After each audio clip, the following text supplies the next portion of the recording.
গাছ কাটবে, এইবার রওনা হয়েছে গাছ কাটার জন্য।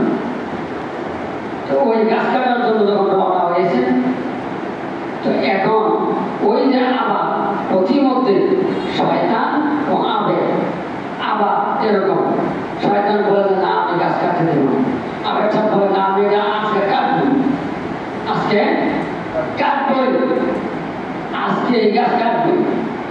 তো এক পর্যায়ে তারা দুইজনে 5টা বছর লেগে গেছে। 5টা বছর লাগার পরে